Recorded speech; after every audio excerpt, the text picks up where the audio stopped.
부탁드립니다. 저희 한국에서 목회하는 초기에 친구 이동구 선교사가 필리핀으로 와서 선교를 하기 때문에 거기에 격려차 필리핀에 왔는데 자신이 존경하는 선교사님들과 식사를 같이 하자고 해서 동행하였습니다. 그런데 그 친구가 존경한다고 침이 마르게 자랑하며 소개하셨던 분이 한국 선교사로서 초기에 이 땅에 파송되신 김활령 선교사님과 박기호 선교사님이셨습니다.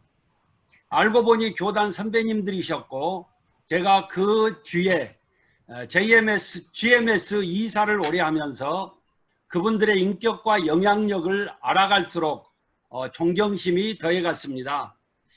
특별히 오늘은 영성과 지성 그리고 전략 그리고 리더십에 이르기까지 참으로 인정받으시는 박기호 선교사님을 모시고 뉴 노멀 시대에 현지 교회를 선교하는 교회로 세우는 방안이라고 하는 주제로 특강을 듣게 되니 참으로 행복하며 기대가 됩니다. 비록 비대면이지만 선교사 대선배 되시며 선교 전략가이신 박기호 목사님을 초청해 세계 여러 나라의 동료 선교사님들과 지혜를 나눌 수 있는 자리를 마련해 주신 하나님께, 그리고 세계선교 전략연구소 윤상호 소장님께 감사를 드립니다. 그리고 세계 22개국에 흩어져서 하나님 나라 확장을 통해서 하나님의 이름을 전하며 그 이름을 높이고 계시는 선교사님들과 이 시간을 함께 할 수 있어서 참으로 기쁩니다. 세계선교전략연구소는 비대면 시대의 선교사님들과 성도들의 영성과 지성을 이끌며 회복과 함께 미래를 선도하기 위해서 앞장서서 모델을 제시하는 참으로 귀한 도구라 확신하기에 많이 사랑해 주시기를 부탁드립니다. 다시 한번 특강해 주실 박기호 교수님과 하나님 나라를 멋지게 세워가시기 위해 동참하신 각 나라의 모든 선교사님들을 쌍수들어 환영하며 기쁨의 인사를 올립니다. 감사합니다. 은혜의 시간 되시기를 바랍니다. 예, 감사합니다. 우리 김재성 선교사님은 우리 세계선교전략연구소의 운영위원으로 현재 섬기시고 계십니다. 이 시간 태국의 이성상 선교사님께서 우리 세미나를 위해서 함께 기도해 주시겠습니다. 네, 기도드리겠습니다. 참 좋으신 하나님, 오늘 111차 세계선교 전략 세미나를 이 비대면으로 개최하게 되었습니다. 이 세계선교 전략 연구소를 이끌어 가시는 윤상호 선교사님을 기억하시고 축복해 주시며 함께 사역하시는 우리 모든 선교사님들을 위해 하나님께서 큰 복으로 갚아 주시옵소서. 오늘은 특별히 한국교회가 낳은 세계적인 선교사이며 신학자이신 박기호 박사님을 모시고 세계선교전략 세미나를 갖게 되었사오니 성령님의 기름 부으심이 이 시간 흘러넘치게 하여 주시옵소서. 아멘. 이 시간에 참여하고 있는 각 나라에 있는 각 지역에 있는 선교사님들의 사역지 위에도 성령으로 충만케 하시사 큰 열매들이 주렁주렁 맺힐 수 있도록 축복하여 주시옵소서. 이 한 시간을 전능하신 하나님의 손에 올려드리오니 하나님께서 맡아 주관하여 주시옵시고 전기가 끊기거나 전파가 차단되는 일 없이 은혜 가운데 복이 넘치는 그런 세미나가 진행되게 하여 주시옵소서. 예수님의 이름으로 기도드렸습니다. 아멘. 예, 이 시간에는 오늘 세미나에 귀한 손님이 오셨습니다. 우리 필리핀의 캐티 아마카 필리핀 유명 복음성가 가수가 우리 모임을 위해서 특송하시겠습니다. Hello, 캐티 아마카. Can you hear? This is your own time, please. Hello. Yeah, may you start please for special number. Okay. Praise God, and I thank God for this opportunity that He has given me to share a song for all of you to bless the Lord through this song and to bless you. This song is called How Great Thou Art. Amen. Thank you. O Lord, my God, When I in awesome wonder consider all the worlds thy hands hath made, I see the stars, I hear the rolling thunder, thy power throughout the universe display. Then sings my soul, my Savior God, to thee. How great thou art! How great thou art! Then sings my soul, my Savior God, to thee. How great thou art! How great thou art! And when I think that God, his Son, not sparing, sent him to die, I scarce can take it in, that on the cross my burden gladly bearing,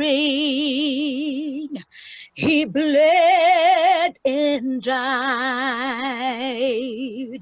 to take away my sin.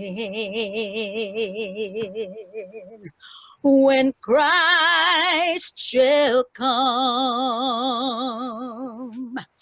with shout of acclamation and take me home, what joy shall fill my heart? Then I shall bow in humble adoration, and there proclaim, my God, how great thou art. Then sings my soul, my Savior God, to thee.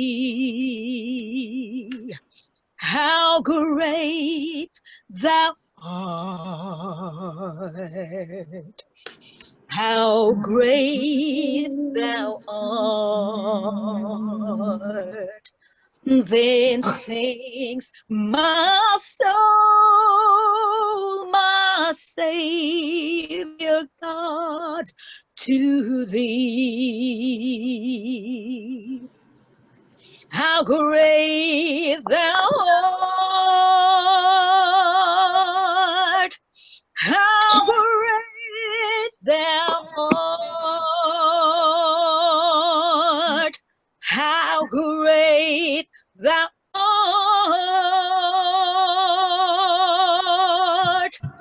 How great thou art!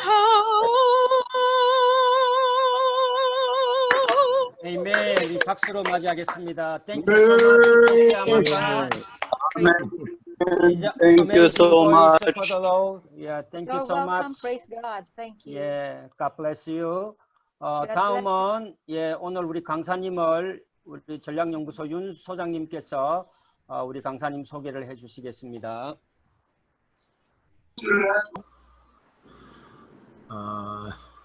또 이렇게 하고 또 우리 사회자 목사님이 소개 안 하고 절 보고 해라 그래서 제가 하겠습니다. 우리 박기호 목사님 여기 들어와 계시고요. 반갑습니다. 마이크 한번 켜주시고 여러분이 너무 잘 아셔서 잘 아시는 거로 제가 일반 소개를 생략하고 강의를 통해서 좀 더 많은 그런 선교의 전문적인 소개를 나눌 수 있도록 시간을 더 드리기 위해서 여러분 너무 그 양력 올려놓은 거 참고하시고 우리 필리핀과 우리 한국의 정말 선교의 영적인 거장으로 이렇게 많이 알려주신 분으로 제가 알고 있습니다. 저도 아직도 한 번도 대면해 본 일이 없고 오늘로 온라인상의 3번째 대면입니다. 예, 저희들의 요청을 이렇게 응답해 주시고 지금 미국은 새벽 5시입니다.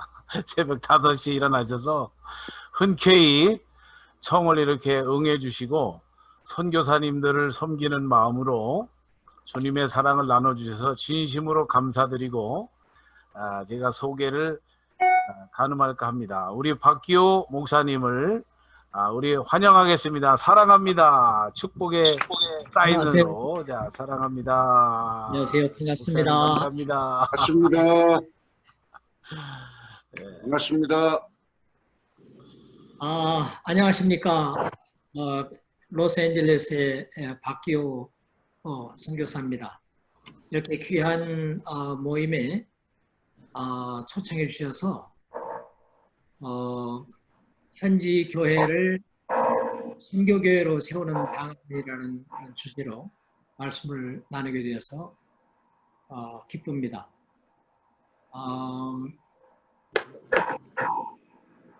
파워포인트를 보여드리면 말씀을 나누도록 하겠습니다.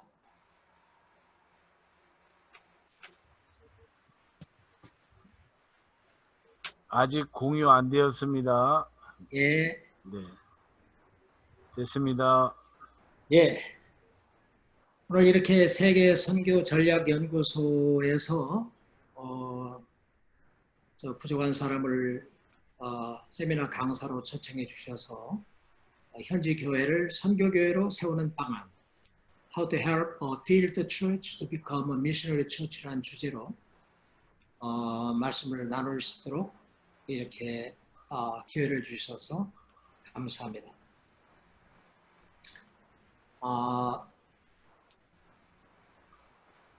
랩디 윈터는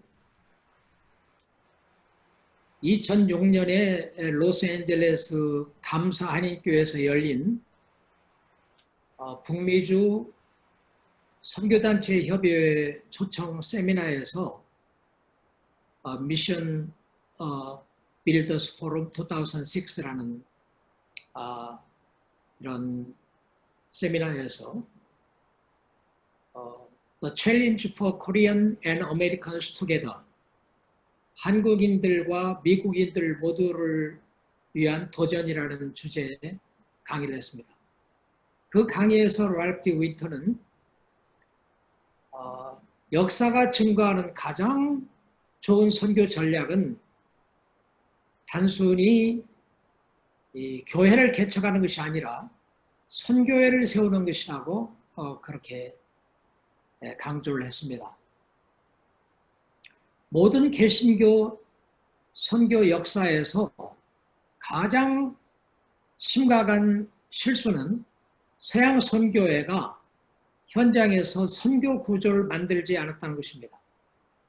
그리고 그는 교회 설립이 중요하지만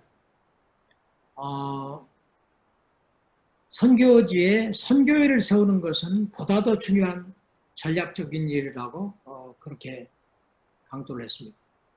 우리 한인 선교사들 가운데 절대 다수가 교회 개척사에게 종사를 하고 있습니다. 잘하는 일이죠.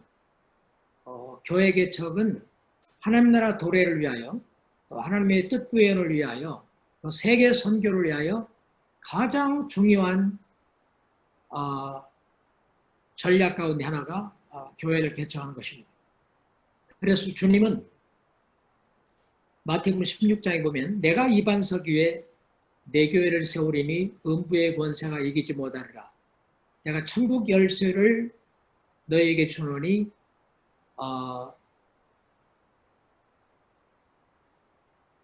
열면 닫을 자가 없고 닫으면 열 자가 없다.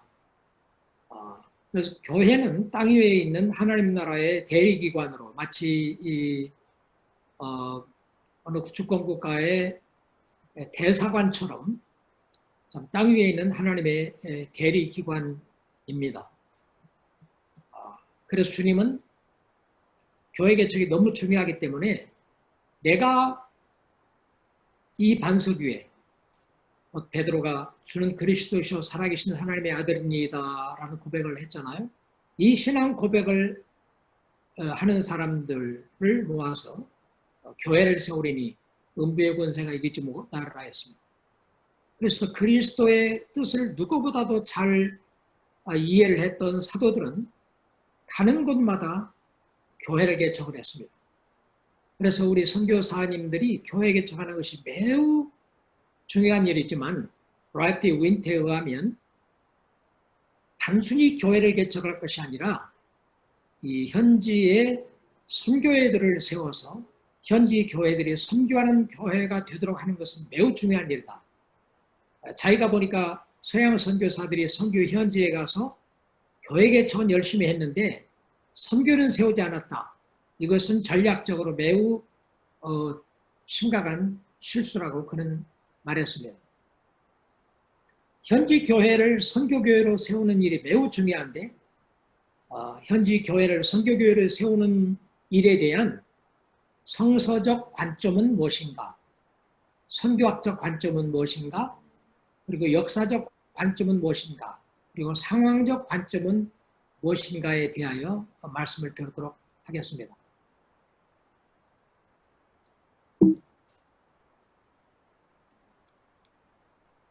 현지 교회를 선교교회로 세우는 일에 대한 성경적 관점.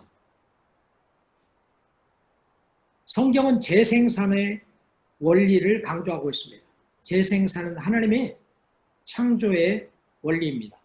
창세기 1장 28절에서 하나님은 이렇게 말씀하십니다. 하나님이 그들에게 복을 주시며 그들에게 이르시되 생육하고 번성하여 땅에 충만하라. 땅을 정복하라. 바다의 물고기와 하늘의 새와 땅에 움직이는 모든 생물을 다스리라 하시니라. 하나님이 자기의 모양, 자기의 형상대로 사람을 창조하시되 남자와 여자로 창조하시고 그들에게 복을 주시며 명하시기를 생육하고 번성하라. Be fruitful and multiply. 우리가 생육하고 기하급수적으로 계속 번성해 나가서 땅에 충만하고 땅을 정복하라고 이렇게 명령을 하셨습니다. 교수님 PPT가 안 넘어갔습니다. 넘어가고 있는데? 안 넘어가고 있어요? 네. 죄송합니다.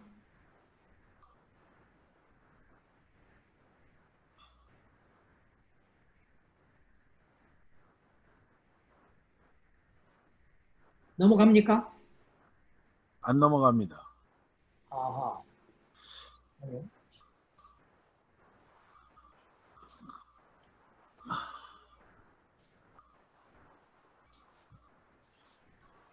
됐습니다. 됐습니까? 예. 네네. 네. 지금 현지 교회를 선교교회로 세워야 하는 당위성에 대한 성경적 관점을 말씀드리고 있습니다. 하나님은 아담 하와를 자기 모양 자기 형상대로 지으시고 그들에게 복을 주시며 명하시기를 생육하고 번성하라, 온 땅을 정복하라, 온 땅을 다스리라고 그렇게 말씀하셨습니다. 생육하고 번성하는 것은 하나님의 창조의 원리입니다.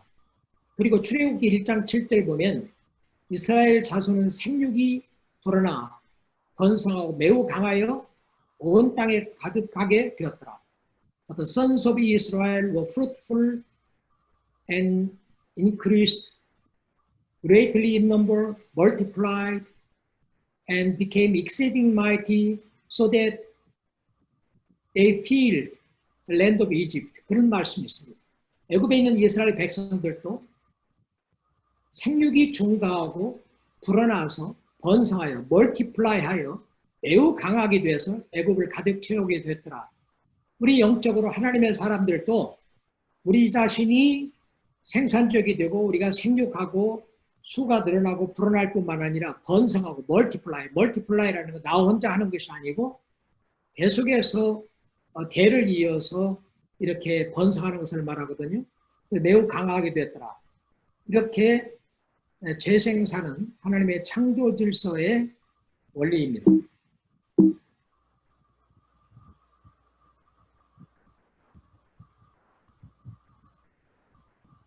하나님은 아브라함을 부르셔서 모든 민족에게 복이 되게 하셨다고 그랬습니다. 우리 하나님은 선교하는 하나님이라고 말합니다.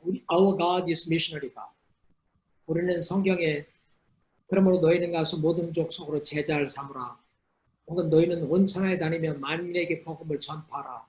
이런 말씀들을 읽을 때 마치 선교를 우리만 하는 것으로, 우리가 하는 것으로 이렇게 생각하기가 쉬운데 성경은 우리 하나님께서 처음부터 지금까지 참 하나님 나라 도래와 하나님 뜻 구현을 위하여 세계 복음화를 위하여 사탄을 멸하고 죄에 빠진 사람들을 건져내고 그리고 세상을 새롭게 하기 위하여 적극적으로 일해 오시는 것을 볼 수 있습니다. 그런데 하나님은 혼자 일하지 아니하시고 사람들을 불러서 그들과 함께 그들을 통하여 일하십니다. 그런데 하나님이 참 세상을 아름답고 질서 있고 영광스럽게 지으셨는데 하나님이 지으신 이 세계가 아담 하와의 불순종으로 말미암아 죄로 말미암아 추하고 무질서하고 혼돈 가운데 빠지게 됐습니다.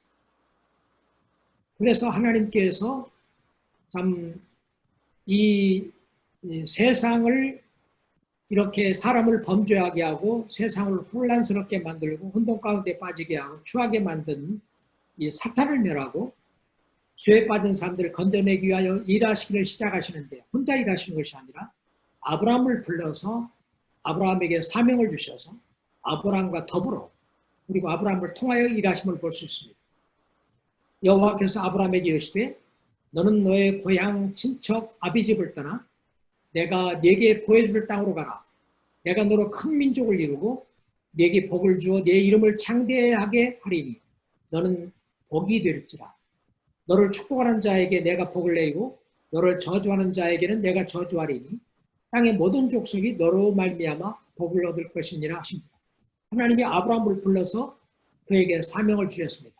그런데 아브라함에게 사명을 주실 때 하나님은 사명을 감당할 만한 은혜를 주셨는데 여기 성경에 보니까 1절에 창세기 12장 1절에 이 아브라함을 부르시고 그 부름받은 아브라함에게 6가지의 약속을 주십니다. 내가 너로 큰 민족을 이루겠다. I will make you into a great nation.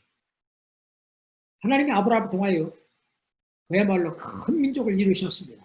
세상에서 가장 육신적으로는 이스라엘 유대인들, 세상에서 단일 민족으로 가장 큰 영향력을 발휘하는 이런 민족이 되게 하셨고 영적으로는 세계 인구의 3분의 1, 천주교, 개신교, 정교까지 포함해가지고 세계 인구의 3분의 1 이상이 영적으로 아브라함이 자손이 되게 하셨습니다.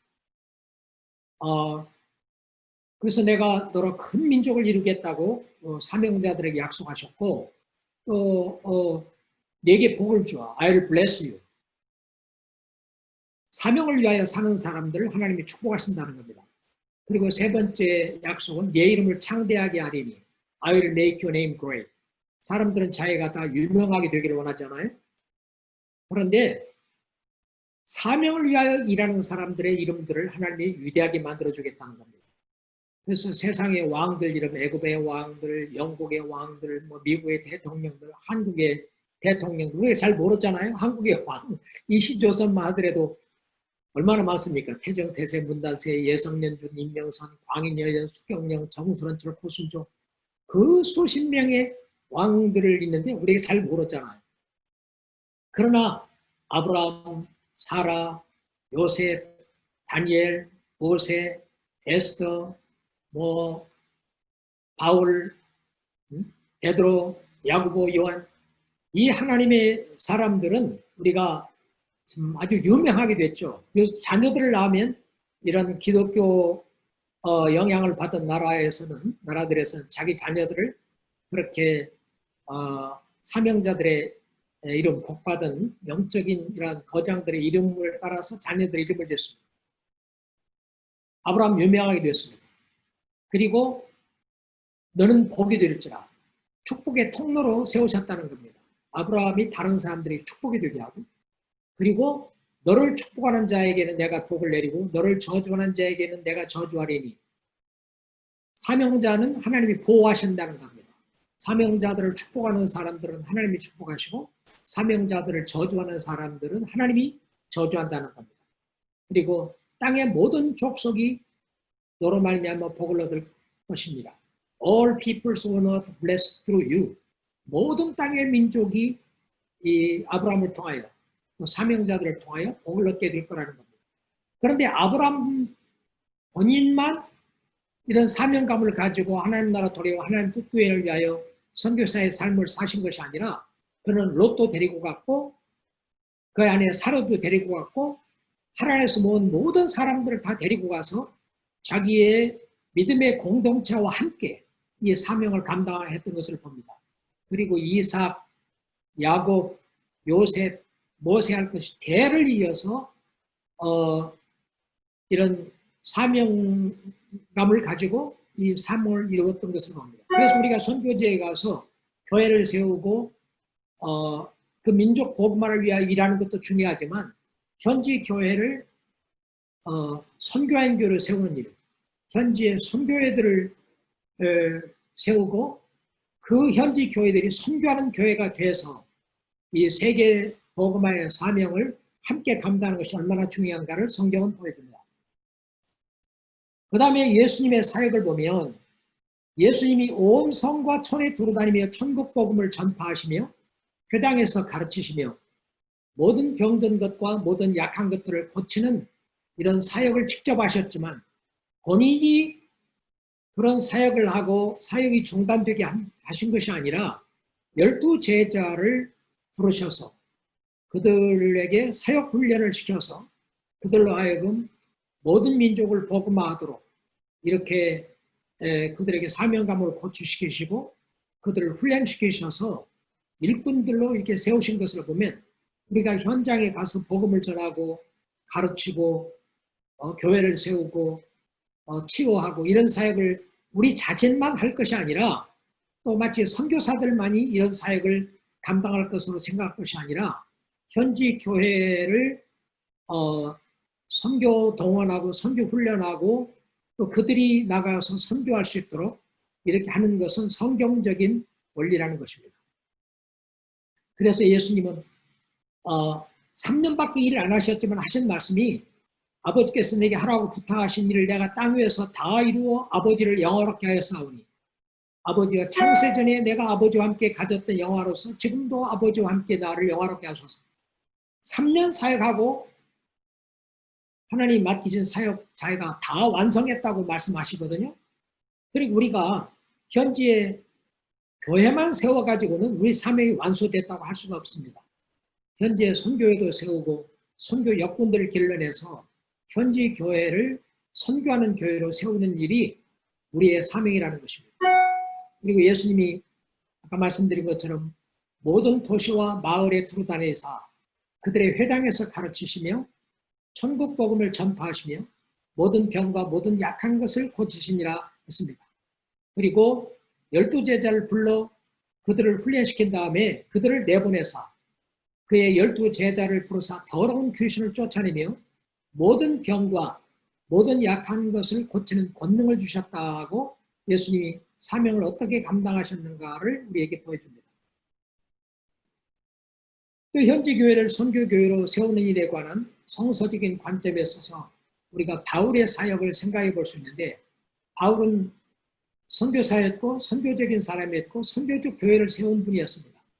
데살로니가서 1장 6절에서 8절에 보면 이렇게 기록이 되어 있습니다.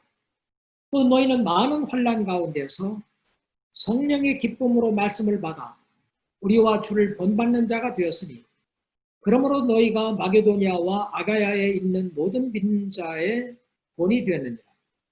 주의 말씀이 너희에게로부터 마게도니아와 아가야에만 들릴 뿐 아니라 하나님을 향하는 너희의 믿음의 소문이 각처에 퍼졌으므로 우리는 아무 말도 할 것이 없노라. 바울은 교회를 세우되 그 교회가 선교하는, 또다시 교회를 세우고 이렇게 사역을 계승하는 이런 교회가 되도록 일했습니다. 사실 데살로니가 교회는 자기 자신들이 환난과 핍박 가운데서 성령의 기쁨으로 말씀을 받아 주를 본받는 자가 되고 또 사도들을 본받는 자가 됐을 뿐만 아니라 마게도냐와 아가야에 있는 모든 믿는 자에게 본이 되는 교회가 됐다고 말하고 있습니다. 그리고 주의 말씀이 데살로니가 교회로부터 마게도냐와 아가야에만 들릴 뿐만 아니라 하나님을 향하는 그들의 믿음의 소문이 각처에 퍼졌으므로 우리는 아무 말 할 것도 없노라 했거든요. 이 말은 데살로니가 교회가 선교하는 교회, 선교적인 교회가 됐다는 것입니다. 데살로니가는 사실 바울은 데살로니가에서 새 안식일 3주밖에 사역하지 않았습니다. 물론 그 이후에도 계속 그들을 위하여 기도하고 편지를 보내고 팔로우하는 일을 했지만, 그러나 자기가 친히 현장에서 일하기로는 3주밖에 일을 안 했단 말씀이죠.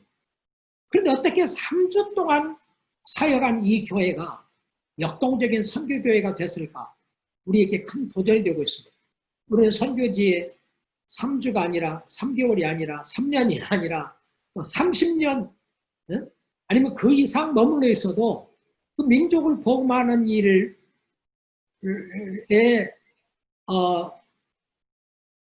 뿐만 아니라 그 일 하는 일에도 좀 미달하고, 그 다음에 그 교회를 선교하는 교회로 못 세우고 있는데 어떻게 바울은 10년 동안 일한 교회를 선교적 교회가 되게 했을까? 지금 이 짧은 시간에 이 말씀을 다 강론할 수는 없지만, 그러나 바울은 각지를 아시아와 구라파 각 지역을 각 나라를 다니면서 각 지역을 다니면서 복음을 전하고 교회를 세우되 선교하는 교회, 선교적 교회를 세웠다는 것을 우리가 알 수 있습니다. 그리고 디모데후서 2장 1절 2절 보면 자기가 복음을 전하여 말씀으로 훈련하고 세운 디모데를 목회자로 세웠을 뿐만 아니라 목회자에게 이렇게 명합니다. 내 아들아, 그러면 너는 그리스도 예수 안에 있는 은혜 가운데서 강하고 또 네가 많은 증인들 앞에서 내게 들은 바를 충성된 사람들에게 부탁하라. 그들이 또 다른 사람을 가르칠 수 있으리라. 예수님이 직접 예루살렘과 각 촌과 성을 다니면서 복음을 전하고 가르치고 치유하는 일을 본인이 하셨을 뿐만 아니라 일꾼들을 훈련시켜서 자기는 이제 3년 사역하고 이제 떠나가셔야 됐지만 자기가 훈련한 사람들로 하여금 모든 나라에 가서 모든 족속에 가서 복음을, 온 세상에 가서 복음을 전파하고 제자 삼는 사역을 하게 하신 것처럼 디모데를 훈련시켰을 뿐만 아니라 바울은 디모데로 하여금 충성된 사람들을 발굴해서 그들에게 참 교육하고 훈련을 해서 그들로 하여금 또 다른 사람에게 또 다른 지역에 선교하는 이런 선교적 교회를 세우도록 부탁했던 것을 볼 수 있습니다. 현지 교회를 선교교회를 세우는 성서적 관점 또 하나 보면 오순절 사건에 보면 오순절에 세계 각국에서 사람들이 모여들었습니다. 흩어진 유대인들이 모였고 그리고 리비아를 포함해 가지고 세계 적어도 15나라의 서로 말과 문화가 다른 민족들이 참석을 해서 복음을 들었던 것을 볼 수 있습니다. 제자들이 성령의 말하게 하심을 따라 다른 방언으로 복음을 전하게 했습니다. 당시 사람들이 다 헬라어를 통용했거든요. 어부였던 베드로까지도 베드로 전후서를 헬라어로 쓸 만큼 사람들이 요즘 우리가 영어를 사용하는데 영어 사용하는 것보다 더 유창하게 헬라말을 사용을 했습니다. 그러나 하나님은 그들을 선교적인 교회들이 되도록 하기 위하여 예루살렘 오순절에 참석했던 그 각 나라에서 온 사람들에게 자기들 난곳 방언으로 복음을 들을 수 있도록 했습니다. 복음은 난곳 방언으로 자기 어렸을 때부터 부모로부터 이렇게 배운 마음의 언어로 복음을 들어야 가장 효과적으로 이해할 수 있고 가장 효과적으로 전할 수 있거든요. 그래서 하나님은 난곳 방언으로 복음을 듣게 하셨고 또 예루살렘에 오순절에 참석하기 위하여 왔던 15나라 이상의 사람들이 자기 방언으로 말씀을 듣고 자기 마음의 언어로 가서 복음을 전할 수 있게끔 그렇게 역사하셨습니다. 또 안디옥 교회도 보면 안디옥 교회는 예루살렘에 일어난 큰 핍박을 인하여 흩어졌던 유대인들이 각 나라의 각 지역에 가서 복음을 전하되 유대인들에게만 복음을 전하더라 그랬습니다. 그런데 그 중에 구레네와 구브로, 사이린과 사이프러스에서 온 유대인 이민자들이 안디옥에 이르러서 도를 헬라인에게도 전하여 주의 말씀을 전하며 허다한 무리가 죽게 더하더라 했습니다. 그래서 안디옥 교회가 이제 세워졌습니다. 근데 안디옥 교회는 선지자들과 교사들이 있으니 곧 바나바와 니게르라는 시몬과 구레네 사람 루기오와 분봉왕 헤롯의 젖동생 마엔과 사울이라. 주를 섬겨 금식할 때에 성령이 이르시되 내가 불러 시키는 일을 위하여 바나바와 사울을 따로 세우라 하시니 이에 금식하여 하며 기도하고 두 사람에게 안수하여 보내니라. 우리는 그렇지 않습니까? 그냥 우리 교회가 충분히 성장한 후에 몇백 명, 몇천 명 된 다음에 선교하겠다 하는데 사실 안디옥 교회가 크게 부흥을 했지만 세워진 지가 얼마나 됐겠어요. 그러나 하나님은 그 교회가 그저 그 안디옥에서 안디옥 복음화만을 위하여 일하게 하신 것이 아니라 안디옥 교회에 말씀하셔서 그들로 하여금 바나바와 바울을 따로 세워서 타문화권 선교사로 파송하도록 이렇게 하신 것을 봅니다. 그래서 현지 교회를 선교하는 교회로 세워야 할 당위성은 성경에 여러 군데가 나옵니다. 자, 그러면 빌립보 교회는 어떻습니까? 빌립보 교회는 아주 가난한 환난과 핍박 가운데 있던 현지 교회였습니다. 그러나 바울은 현지 교회를, 이 빌립보 교회를 자기의 도움의 대상으로만 삼지 않았어요. 뭐 요즘 많은 한인 선교사들이 현지에 가서 땅도 사주고 건물도 지어주고 현지인들 채용해서 봉급도 주고 일도 시키잖아요. 그런데 바울의 사역 방법은 현지 교회를 선교적 교회가 되도록 하기 위하여 그런 방법을 사용하지 않았습니다. 친히 자기가 손으로 일하며 자기와 동행들의 필요를 채웠을 뿐만 아니라 약한 사람들을 도왔다 그랬거든요. 그런데 빌립보의 교회에 대하여 바울은 이렇게 빌립보 4장 15절에서 19절에 이렇게 이야기하고 있습니다. 빌립보 사람들아 너희가 알거니와 복음의 시초에 내가 마게도니아를 떠날 때 주고받는 내 일에 참여한 교회가 너희 외에 아무도 없었느니라. 데살로니가에 있을 때에도 너희가 한 번뿐 아니라 두 번이나 나의 쓸 것을 보내었도다. 내가 선물을 구함이 아니오. 그 선교비를 너희에게 지금 요구하는 게 아니다. 오직 너희에게 유익하도록 풍성한 열매를 구하며 내게는 모든 것이 있고 또 풍부한지라. 에바브로 디도편에 너희가 준 것을 받음으로 내가 풍족하니 이는 받으실 만한 향기로운 제물이요 하나님을 기쁘시게 한 것이다. 나의 하나님이 그리스도 예수 안에서 영광 가운데 그 풍성한 대로 너의 모든 쓸 것을 채우시리라. 빌립보 교회는 세워진 지 얼마 안 되는 현지 교회였습니다. 그러나 바울은 처음부터 그들에게 좋은 모범을 보였고 선교적 교회를 세웠는데 그 교회가 그렇게 가난하고 어린 교회였지만 바울이 마게도냐를 떠날 때에 선교 헌금을 하고 선교에 참여한 교회가 빌립보 교회였다는 겁니다.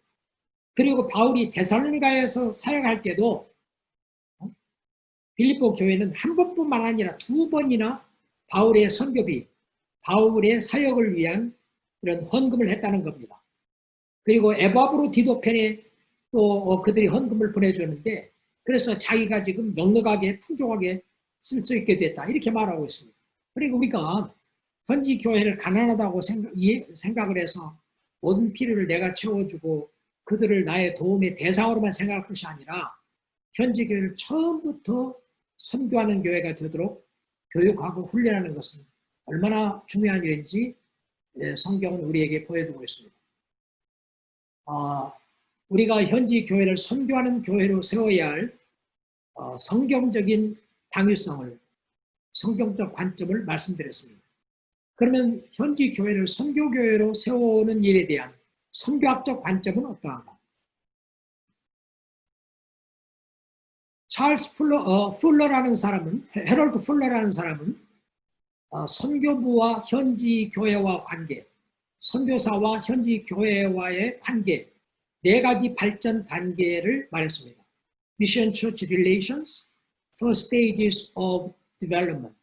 이것을 랄프 디 윈터가 좀 더 발전시켜가지고 우리에게 소개하고 있는데 맨 먼저 단계는 개척자 단계입니다. 현지인도 없어요. 믿는 사람이. 현지 교회도 없어요. 그럼 개척지에 가서는 선교사가 직접 복음도 전하고 가르치고 교회도 세우고 이런 일을 다 직접 해야 한다는 겁니다. 그러나 이렇게 개척자 단계에서 이제 결신자가 생기게 되고 교회가 생기게 되면 그 다음 단계로 발전하는데 부모 단계라는 겁니다. 저는 선교사 혼자 일해서요. 이제는 자식이 있습니다. 현지 교회가 생겼어요. 현지 그리스도인이 생겼어요. 그렇다면 개척자 단계에서 했던 것처럼 선교사는 모든 일을 혼자 직접 복음 전하고 가르치고 교회 세우고 혼자 할 것이 아니라 그런 그레스루트 미니스트를 하면서 동시에 이제 결신자, 현지 신자, 현지인 교회를 교육하고 훈련해서 부모가 자녀들을 교육하고 훈련하면서 그들의 역량에 맞는 일을 맡기기도 하면서 이렇게 성장을 돕듯이 부모가 자식을 돕듯이 현지 교회를 돌보면서 교육하면서 훈련하면서 그레스루트 미니스트리를 또 해야 한다는 겁니다. 그 다음에 이 부모 단계에서는 선교사가 리더십을 발휘하죠. 그러나 현지인들에게 가부장적으로 이러라 저러라 다 지시하고 그러는 게 아니라 당신 생각은 내 생각에는 어떻나 너라면 어떻게 하겠나 하고 자꾸 현지의 부모가 자식의 의견을 자꾸 존중하면서 리더십을 개발해 주듯이 현지 교회를 이렇게 부모가 이러라 저러라 모든 것을 다 결정하고 지시하고 하는 것이 아니라 이렇게 격려해 가면서 개발시키는 일을 하고 그러나 여전히 선교사가 리더죠. 그렇지만 이제 부모 단계에서 잘 교육을 시키면 현지인들이 이제 성숙을 하게 됩니다. 성인이 돼요.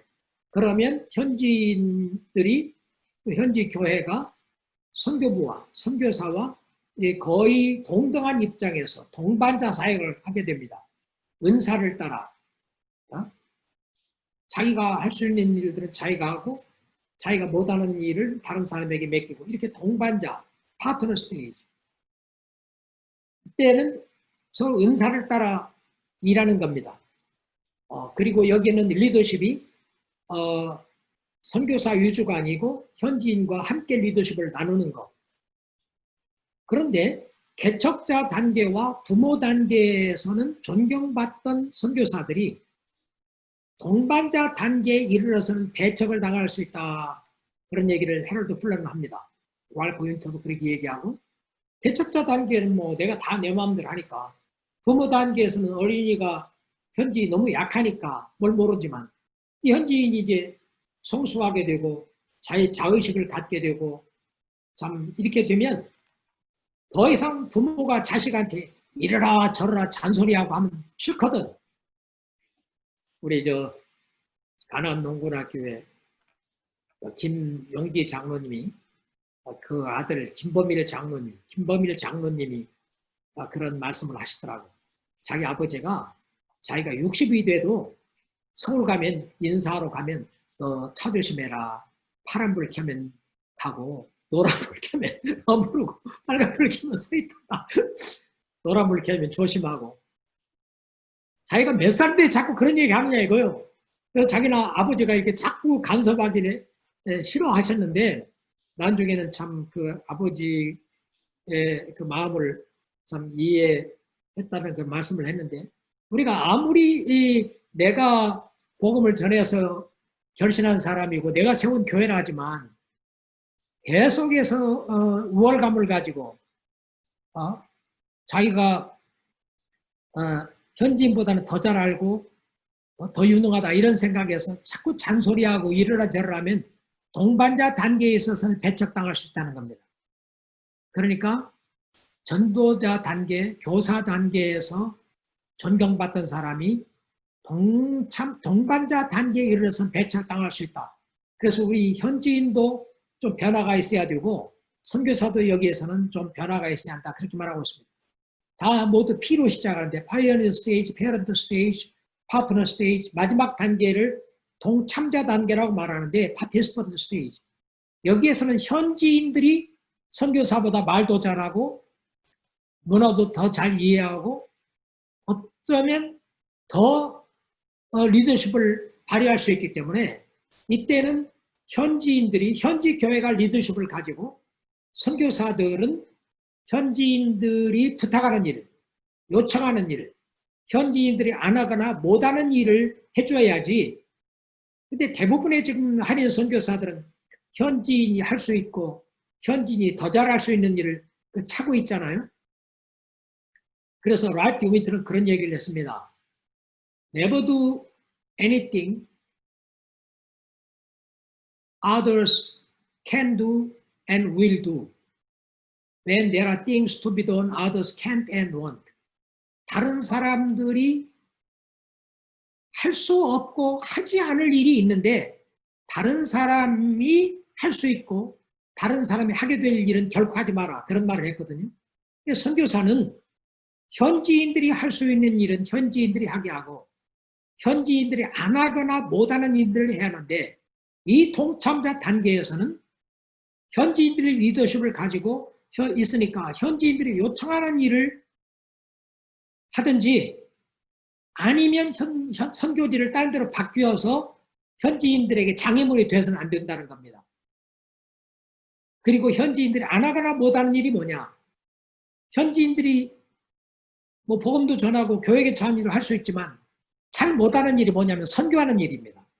왜냐하면 그들에게 네트워크가 없잖아요. 어느 나라로 보낼 거예요? 서로 아는 사람도 없고 네트워크가 없는데 또 선교 경험이 없는데. 그러나 이때 선교사는 현지 교회가 할 수 있는 일 그들에게 하게 하고 현지인들이 부탁하거나 요청하는 일을 할 뿐만 아니라 선교지를 떠나든지 아니면 선교지에 남아있어야 한다면 모든 족속으로 제자를 삼으라는 이 그리스도의 대임령 성취를 위하여 현지 교회가 선교하는 교회가 되도록 돕는 것이 선교사의 역할이라고 헤럴드 플러와 랄프 윈터는 그렇게 얘기하고 있습니다. 모든 세계 선교지가 이 넷 중에 하나에 속해 있습니다. 소위 미전도 종족이라고 하는 이런 전혀 복음이 전파되지 않은 지역은 개척자 단계예요. 이런 곳에 선교사들이 가서 사역한다면 복음을 전하고 가르치고 고치고 치유하고 이런 일을 다 혼자 해야 돼요. 그런데 어떤 선교지는 부모 단계와 같은 이런 선교지가 있습니다. 현지인이 있어요. 현지 교회가 있습니다. 그러나 아직 약해요. 그렇다면 보다 많은 경험이 있고 지식이 있고 하는 선교사가 가서 그들을 가르치고 교육하고 훈련하는 일을 할 수 있어요. 어떤 선교지는 동반자 단계. 현지 우리는 꼭 선교사를 보내는 교회는 성숙한 교회고 현지 교회는 아주 미숙한 교회라고 생각을 하거든요. 그 선교지에 가면 무조건 선교사들은 우월감을 가지고 가서 말하고 가르치고 주고 사랑할 생각을 합니다.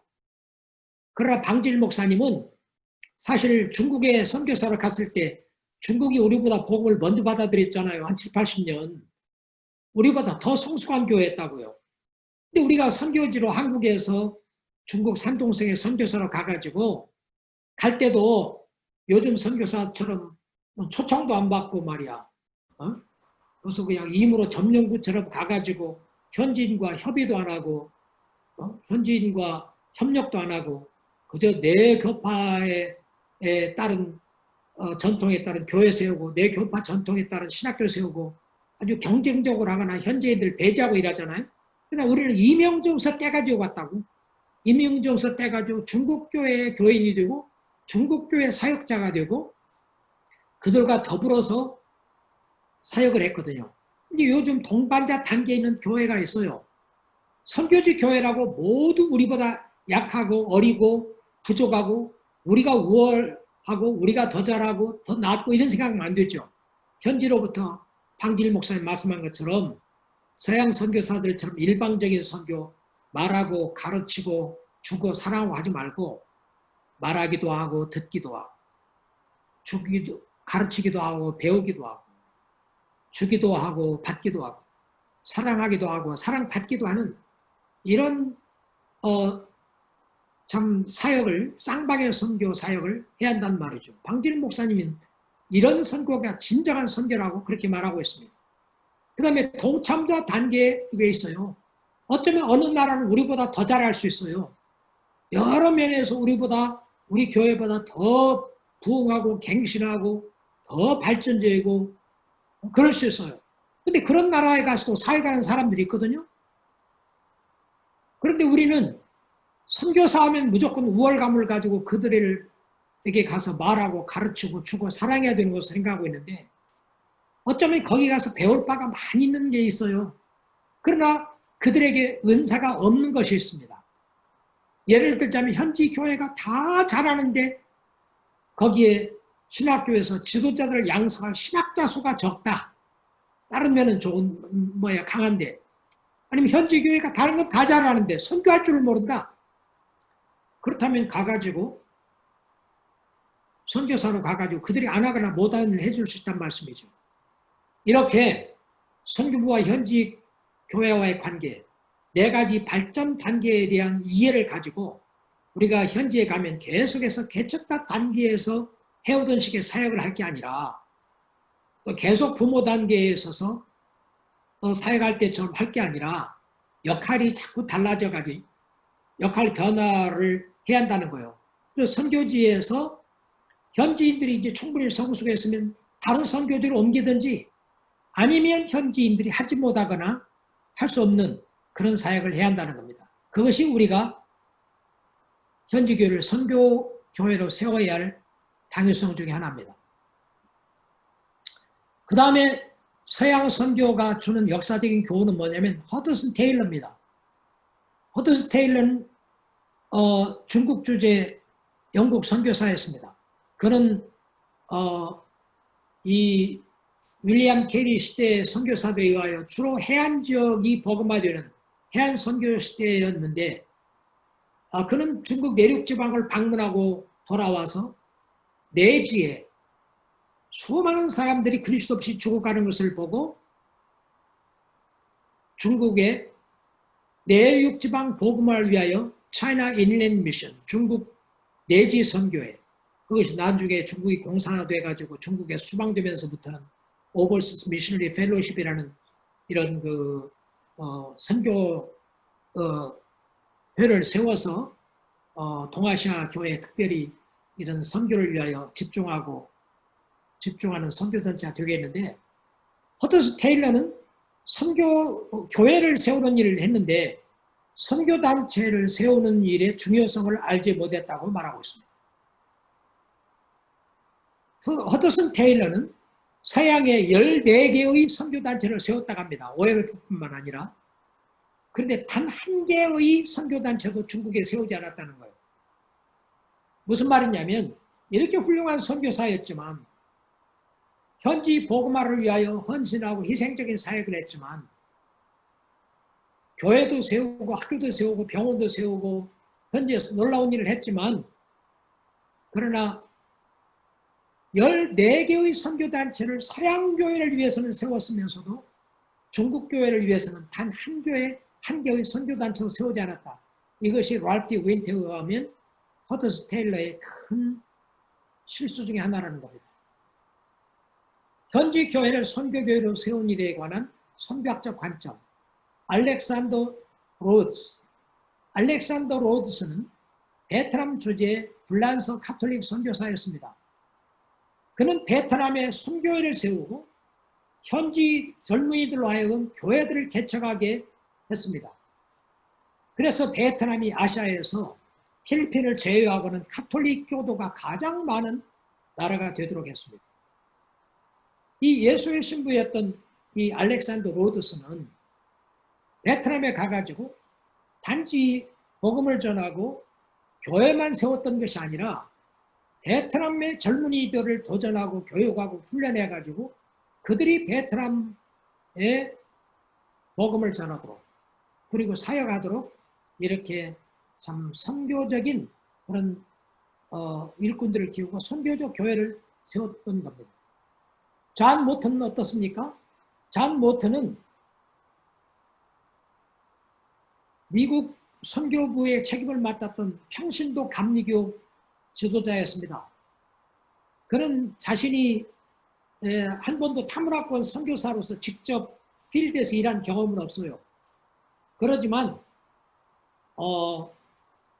이 무디의 영향을 크게 받아가지고 세계 복음화에 대한 사명을 느끼고 수많은 젊은이들을 도전하고 교육하고 훈련해서 19세기 말부터 20세기 초까지 전 세계를 다니며 청년들에게 선교의 소명을 깨닫게 한 선교 동원가입니다. 그는 대서양을 당시에 100여 번을 비행기 타고 왕래를 했습니다. 아시아 지역을 방문했습니다. 그리고 수많은 미국의 젊은이들을 도전해가지고 적어도 2만 명 이상의 사람들이 현지에 나가서 선교사에게 종사하여 화해의 복음, 평화의 복음을 전하도록 했습니다. 그래서 그의 세계 평화를 위한 기여한 공로를 인정해가지고 노벨 평화상을 그에게 수여를 했습니다. 그래서 그는 우리 시대의 세계를 복음하자는 이런 모토를 가지고 수많은 젊은이들을 동원해가지고 현지인들을 서양인들을 선교사들이 되게 했고 1910년 에딘버러 대회가 영국에 열렸을 때 그는 에딘버러 대회를 주관했던 분이거든요. 세계 각국에서 모인 선교사들에게 여러분은 여러분들이 섬기는 이 사람들을 단지 선교의 대상으로만 삼지 말고 선교 자원으로 간주해서 그들을 선교훈련시키고 그들이 선교하게 해라.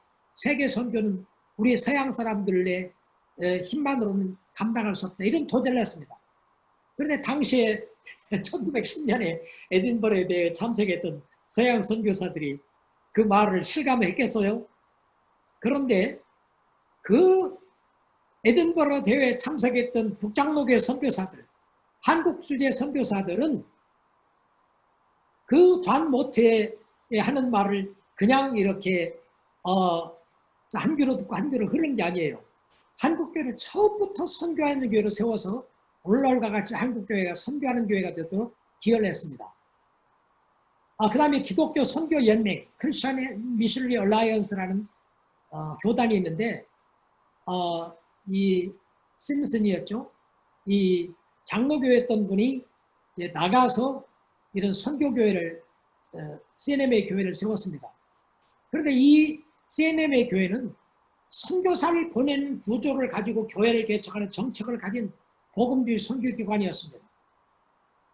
그래서 베트남이라든지 캄보디아라든지 많은 이런 동남아시아 나라들이 이 CNMA 교단에 속해 있는데, 절대 다수가 거기에 속해 있는데, 바로 이 Christian and Missionary Alliance의 선교사들의 이런 열매들입니다. 그 다음에 SIM 선교사.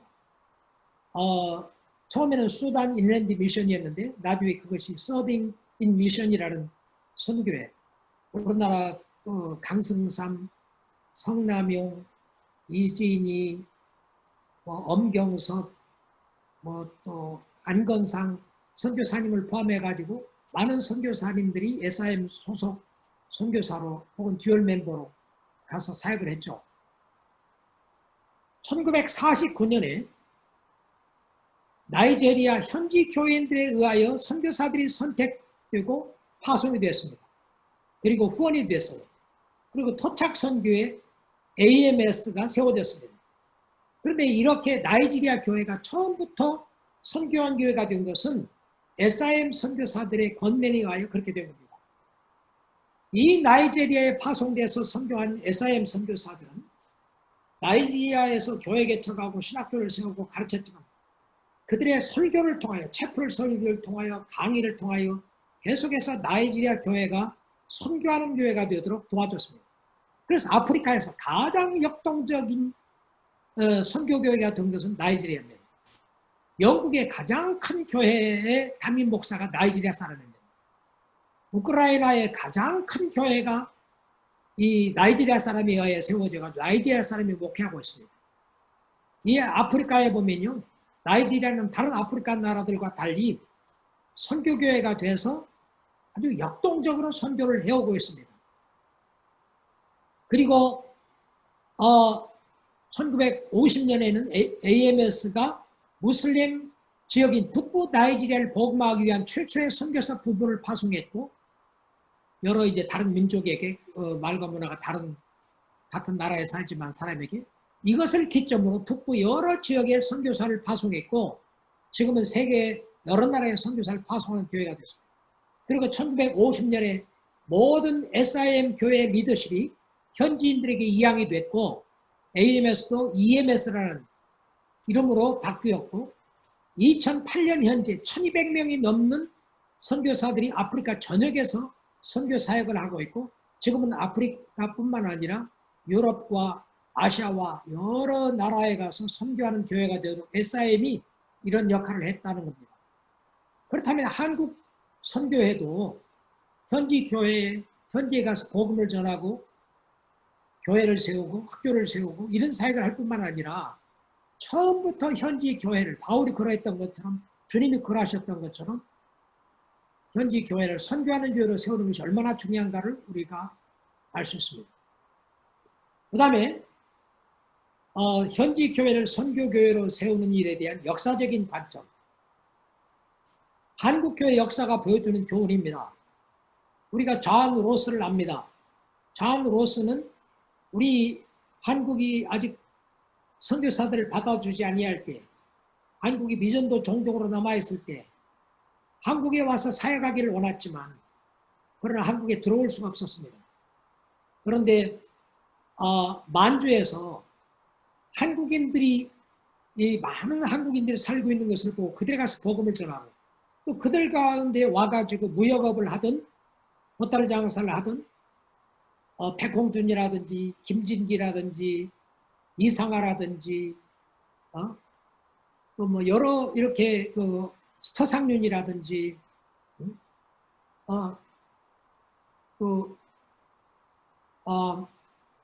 이런 또 성경을 번역했던 분들 있죠. 이런 분들에게 복음을 전하고 그들로 하여금 성경을 번역하게 하고 그들로 하여금 만주 각 지역을 다니면서 만주에 있는 한인들에게 복음을 전하게 하고, 또 그들을 서양 사람들이 들어올 수 없을 때 한국에 보내가지고 한국에서 복음을 전하여 소래교회가 생기게 하고 세문안교회가 세워지는 데 일조를 하고, 이런 한국 복음화를 위하여 일했습니다. 만주를 드나들던 한인 상인들에게 복음을 전하면서 그들과 함께 한국어 성경을 번역했고 대종들로 자들로 하여금 만주 주재 한인들과 한반도 내 한인들에게 복음을 전하도록 했습니다. 그리고 이 로스는 초기 한인 개종자들을 선교적인 사람이 되도록 도와줍니다. 이기풍 목사님, 우리는 한국교회 최초의 타문화권 선교사를 이기풍 목사님으로 그렇게 알고 있습니다. 1907년 조선예수교 장로교 동로회가 조직이 됐을 때 평양신학교를 졸업한 7사람의 첫 졸업생이 목산수를 받았는데 그들 중에 한 사람 이기풍 목사님이 제주도로 타문화권 선교사로 갔습니다. 그리고 첫 졸업생 가운데 또 한 사람 한석진 목사님은 1909년 일본으로 가서 3개월간 일본에 있는 교회를 조직하게 했습니다.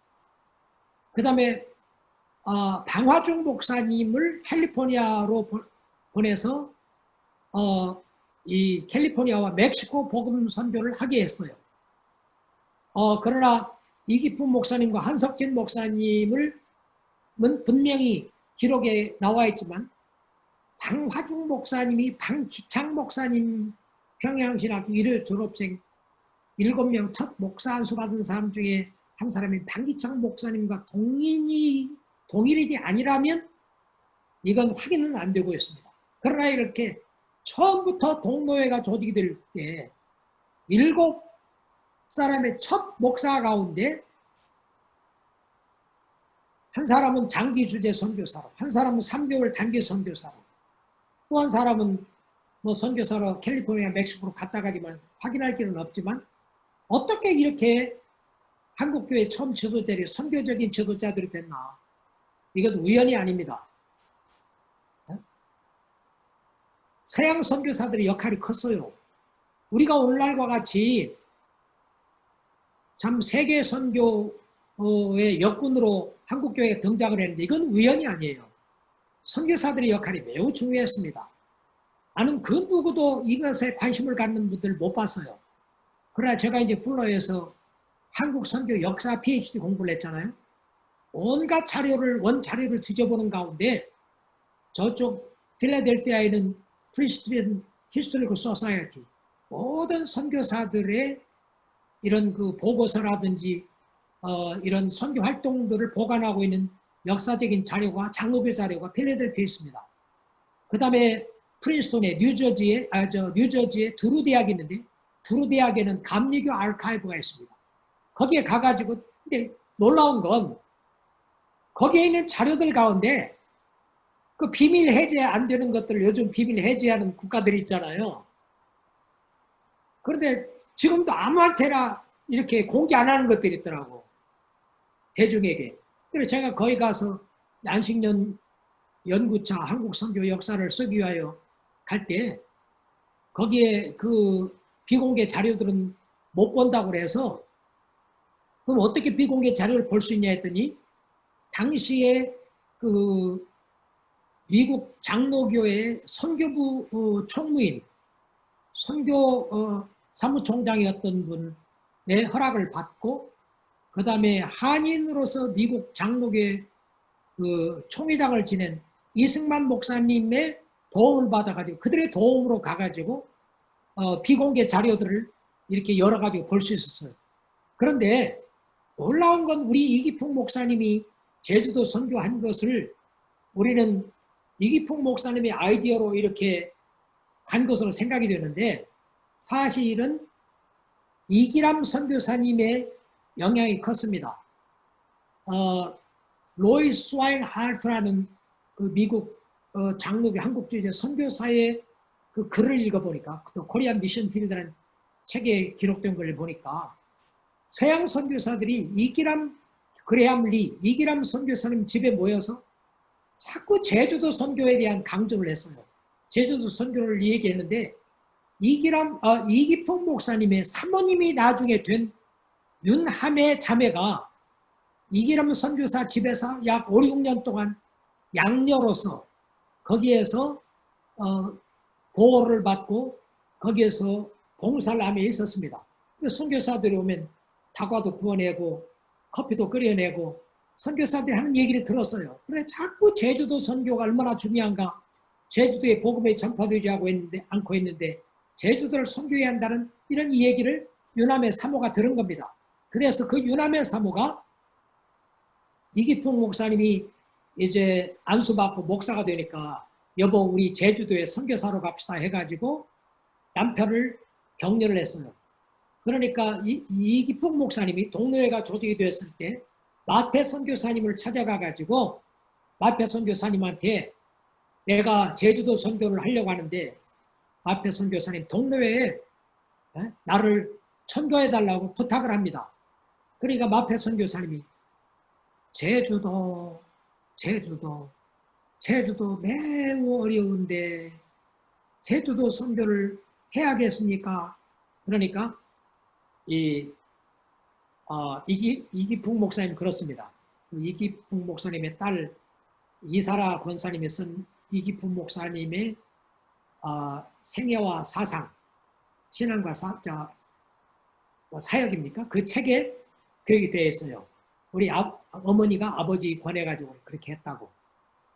그래가지고 이기풍 목사님이 선교 헌신을 했지만 영역을 기르기 위하여 평양신학교를 드나들면서 지도를 했고 그 다음에 당시에 선교사 훈련이 없었잖아요. 마페 선교사님 집을 드나들면서 선교사로서 선교지에 가서 어떤 자세를 가지고 어떻게 사역할 건가를 멘토링을 받았다고 했어요. 마페 3열 선교사님은 이기풍 목사님이 제주도 선교사로 갈 수 있도록 노예의 영향력을 행사했고 가기 전에 멘토링을 했고 제주도에 가서도 너무 힘들어서 돌아오려고 할 때 이기풍 목사님을 격려해가지고 당신이 내가 복음 전할 때 옛날 나를 돌로 쳐서 깨진 내 턱이 아직도 아물지 않았으니 아무 말 하지 말고 계속해서 열심히 분발해서 일하라고 해가지고 계속 일하도록 도와줬단 말씀이죠. 이런 선교사의 역할이 매우 중요했어요. 주한미국 장로교 선교부의 역할.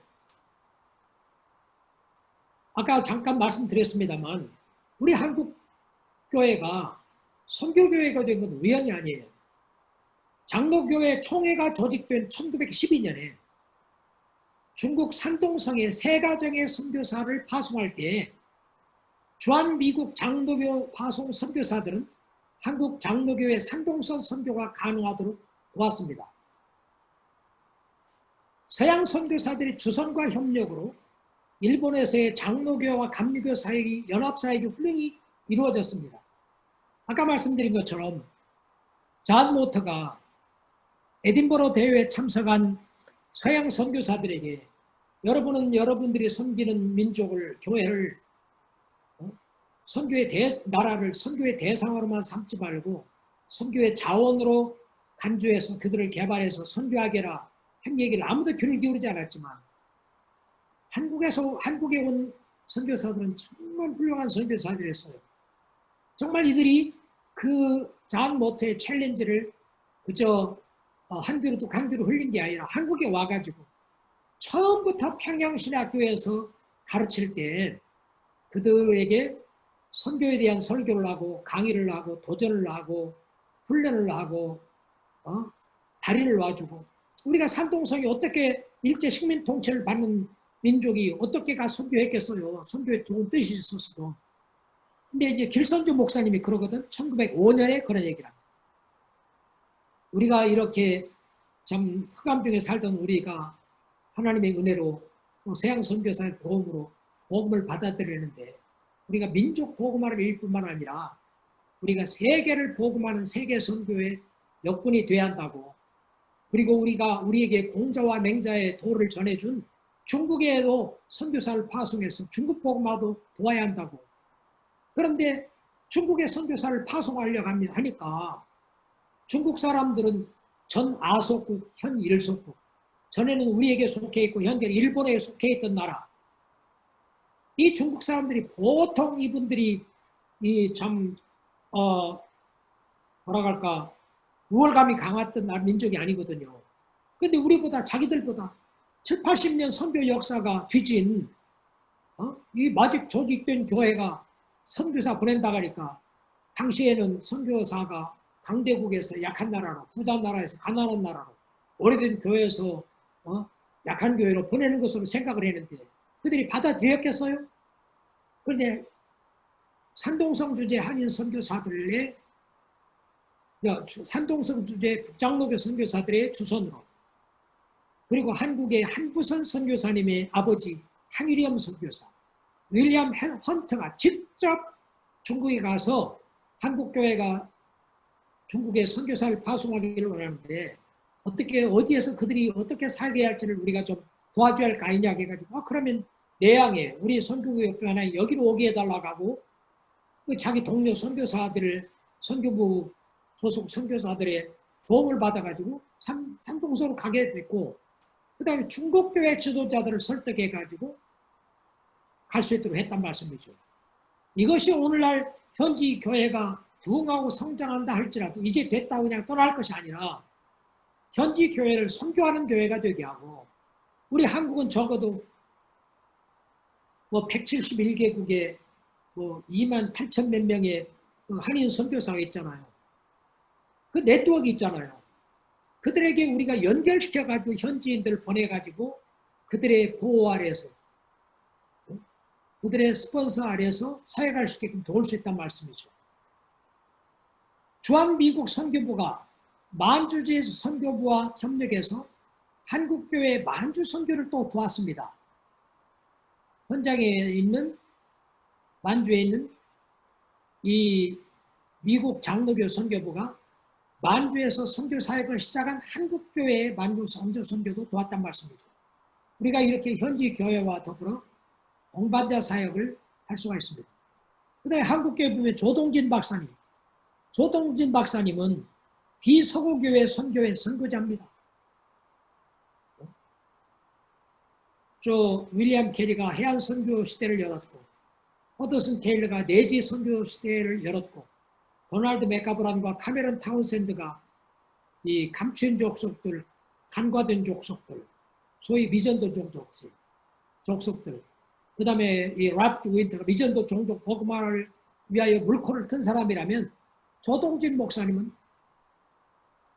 비서구권 교회 선교운동의 선교자입니다. 당시의 선교사들이 선교는 서양교회 선교사들을 하는 줄 알았거든요. 비서구 교회들이, 아시아교회, 중남미교회, 아프리카교회 교회들이 전혀 선교할 생각을 안 하고 있었어요. 그러나 조동진 목사님은 젊어서부터 선교 사명을 깨닫고 미국에 와서 1950년대 선교학 공부를 하고 60년대 한국에 돌아와가지고 장로교, 감리교, 성결교, 신학교에 선교학 강의를 개설하고 가르치고, 그 다음에 킴이라고 한국 국제선교 선교회, 코리아 인터내셔널 미션을 세워서 한국교회 젊은이들을 도전해가지고 선교 훈련을 해서 선교지로 가게 하고, 그 다음에 아시아 선교 발전을 위하여 아시아 교회들을 독려해가지고 아시아 선교협의회를 조직하고, 그 다음에 제3세계 선교협의회를 조직을 했습니다. 아프리카 교회, 중남미 교회, 아시아 교회 여러 제3세계 교회들을 격려해가지고 제3세계 선교 운동을 주도했어요. 그래서 이분은 요즘 온누리교회라든지 사랑의 교회처럼 옥하는 목사님이나 하용조 목사님처럼 굉장히 역동적인 그런 교회를 목회냈거든요. 한국에 두 사람의 이런 온누리교회 또 사랑의 교회 이런 교회들이 등장하기 전에 한국에는 두 개의 역동적인 참신한 교회가 있었습니다. 하나는 기장의 강원용 목사님이 인도하는 경동교회가 있었고, 또 하나는 조동진 목사님이 담임 목회한 후암교회였습니다. 두 교회는 한국의 석학들, 그야말로 한국의 상류 계급자들, 사업가들, 칠성사이다 사장을 포함해가지고 여러분들이 이 교회에 나왔습니다. 굉장히 역동적인 참신한 한국의 새바람을 일으킨 교회 목회자였습니다. 그러나 한국에 목회할 사람들은 있는데 선교하는 사람들이 별로 없는 걸 알고 이분은 55세의 나이로 그 유망하던 목표를 내려놓고 이제 킴을 세우고 이스트 웨스트를 세우고 또 AML을 세우고 또 TWML을 세우고 이런 선교하지 않았던 제3세기 교회를 선교하는 교회로 세웠습니다. 또 한인교회의 현지교회를 선교교회로 세우는 일에 관한 역사적인 관점에 있어서 한인 선교사들과 선교단체들입니다. 이건 참 고무적인 일인데요.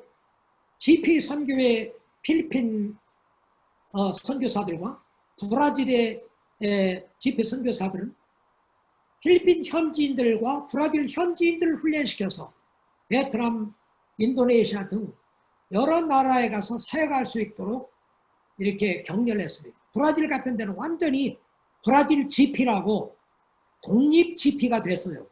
그래가지고 브라질 교회 지난번에 제가 거기 초청으로 갔는데 브라질에 한 200여 명의 지도자들이 모였더라고요. GP 브라질 사람들만.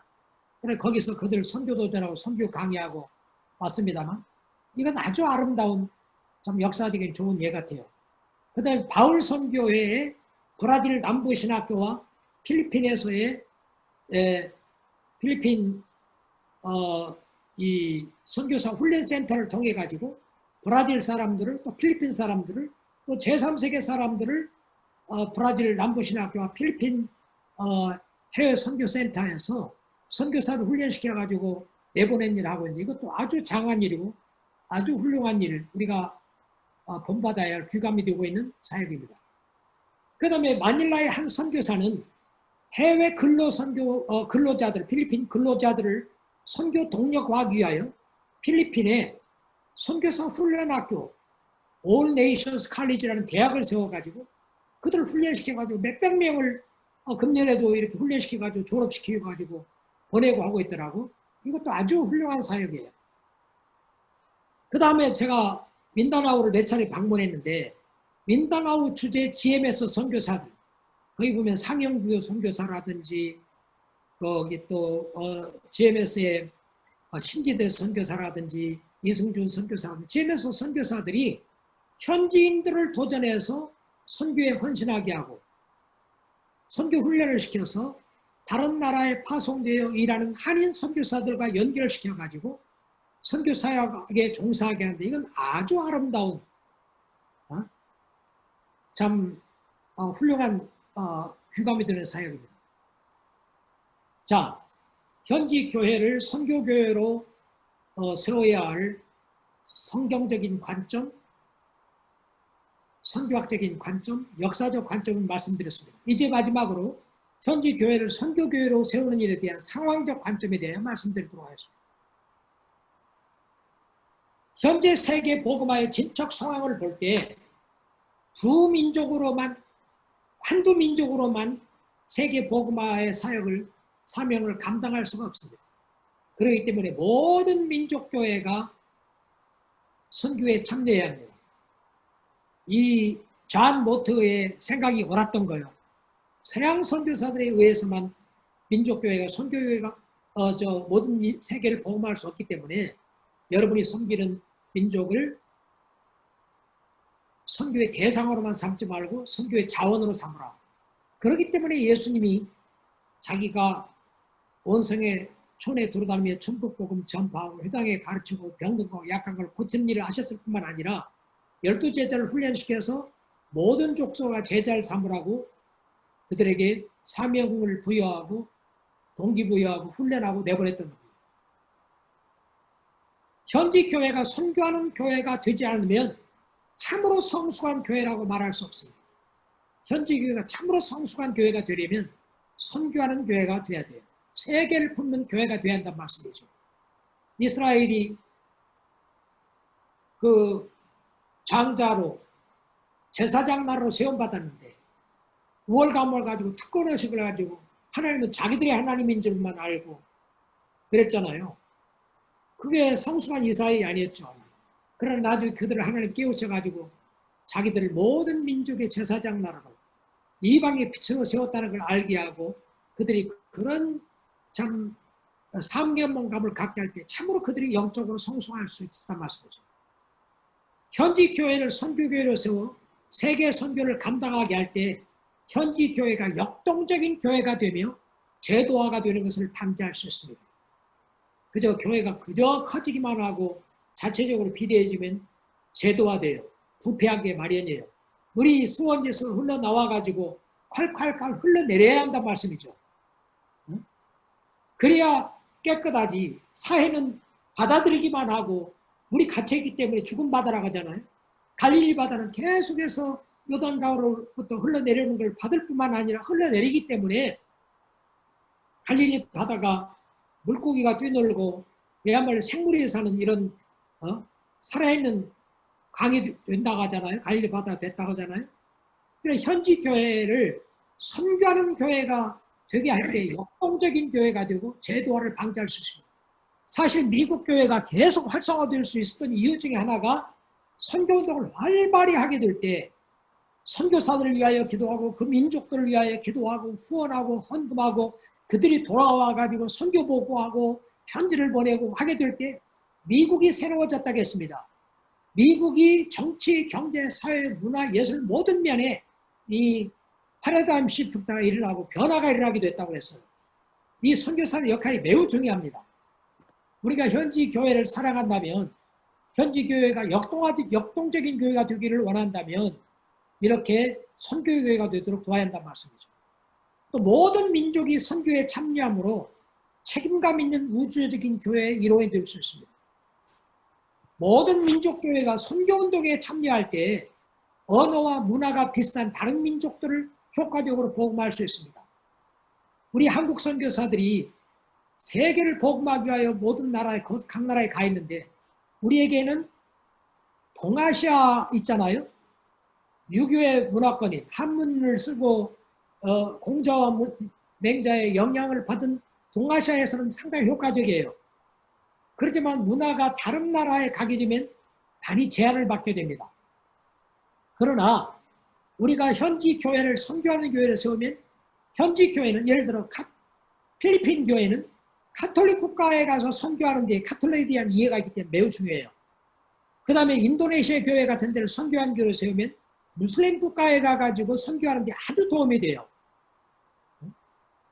그리고 브라질이라든지 멕시코라든지 이런 데 선교사들을 동원하고 훈련해가지고 중남미 교회도 훈련하면 천주교권이나 이런 데 가서 아주 사역을 잘할 수 있고 브라질 교회를 선교 훈련을 시키면 이런 포르투갈이라든지 이런 데서 그 다음에 중남미 이런 여러 스페니쉬를 사용하는 사람들을 동원하면 그들이 또 불란서라 스페인이라든지 이런 데 가서 복음 전하기가 쉬워요. 태국 교회를 선교 교회로 동원을 하면 불교 국가에 가가지고 저 부탄이라든지 그 여러 불교 국가에 가서 복음을 전하는데 아주 그분들이 유익해요. 그래서 조동진 목사님은 지금부터 4반세기 전에 선교 사역을 하심에 있어서 모든 나라에 선교사 안 보냈습니다.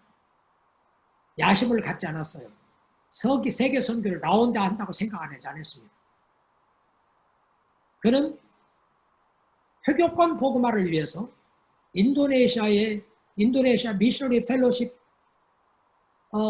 페드로 옥타비아누스라는 이분 그 IMF 회장과 협의를 해가지고 집회 선교사들을 인도네시아로 보냈어요.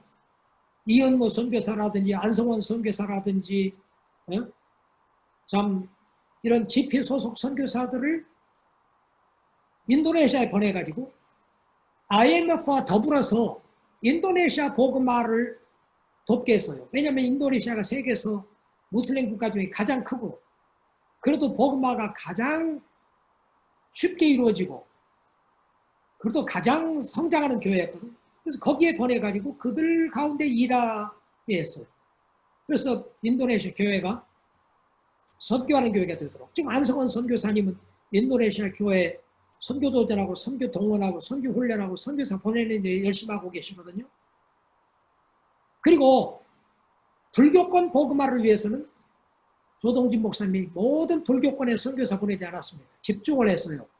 CCT, Church of Christ in Thailand라고 불교권에서는 가장 선교가 먼저 이루어졌고 그래도 이제 복음 전하기가 쉬운 태국의 CCT 총회와 협의를 구해가지고 김순일 선교사님이라든지 신홍식 선교사님이라든지 김정욱 선교사님이라든지 윤수길 선교사님이라든지 여러 김 선교사들을 태국에 보냈습니다. 그 태국 교회를 도와서 태국 교회로 하여금 불교권 나라를 복음하도록.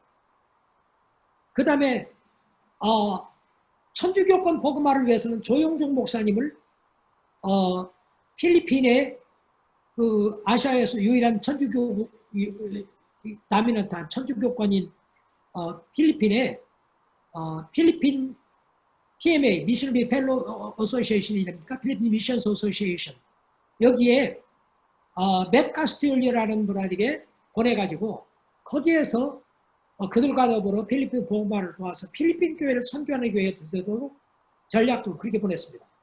힌두교권 복음화를 위해서는 인도로 보내야 하는데 인도는 성 도마 때부터 윌리엄 캐리 때부터 수많은 선교사들이 가 사역을 했고 교회들이 있고 하는데 선교사를 보내기보다는 에밀 자바식이라든지 인도 지도자들을 초청을 해가지고 동서선교연구 개발원에서 그들을 교육하고 훈련에 돌아가가지고 그들이 이 힌두교권 복음화를 위하여 일하게 했거든요.